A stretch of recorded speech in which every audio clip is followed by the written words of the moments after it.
நல்ல படிப்பு இருக்கு, பிசினஸ் தொடங்க துடிப்பு இருக்கு, ஆனா ஐடியா இல்லையா? ஏற்கனவே இருக்கிற பிசினஸ எக்ஸ்பேண்ட் பண்ண விருப்பமா? சுற்றுச்சூழல் பாதுகாப்பில் பங்கேற்கணுமா? உங்க எல்லாருக்குமே ஒரு சூப்பர் சான்ஸ். ஆகஸ்ட் 8, 9, 10 நடைபெறும் கோவை சுதேசி மேளாவில் கலந்துக்கோங்க. இடம் Kovai Rathnam hall, Pollachi main road, Eachanari, Coimbatore. மாறப்போகும் தலையெழுத்து உங்களுக்கு மட்டுமில்ல, இந்தியாவுக்கும் தான். உடனே ரிஜிஸ்டர் பண்ணுங்க. மேலும் தகவலுக்கு 9774111119 என்ற எண்ணை அணுகவும்.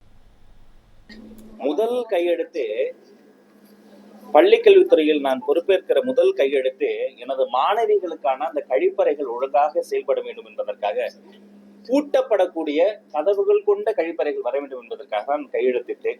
என்னுடைய நோக்கமும் என்னுடைய பாதையும் எந்த திசை நோக்கி செல்கிறது என்பதற்கு இது ஒரு உதாரணம். ஆனால் என்னதான் நம்ம நிதி ஒதுக்கி கழிப்பறை கட்டினாலுங்க, அடுத்த மாசம் போய் பார்த்தா கதை உடைஞ்சிருக்கு. 6 மாசம் கழிச்சு போய் பார்த்தா கழிப்பறையே உடைஞ்சிருக்கு. அடுத்த வருஷம் போய் பார்த்தா கழிப்பறையினுடைய சுற்றுச்சுவர்லாம் அந்த மெயின்டெனன்ஸ் ப்ராப்ளம். சரி, மெயின்டெனன்ஸ் ப்ராப்ளம் ஏன் வருது? அதையும் நான் ஆய்வு செய்து பார்த்தேன். ஒரு பள்ளிக்கூடத்திற்கு சற்றொப்ப கொஞ்சம் முன்ன பின்ன இருக்குன்னு வச்சுக்கோங்களேன், ஒரு 34,000 ரூபாய் 35,000 ரூபாய் மெயின்டெனன்ஸ் ஒதுக்குறோம் அரசு பள்ளிக்கூடங்களேன். ஒரு ஆண்டுக்கு அது எப்படிங்க பத்தும்?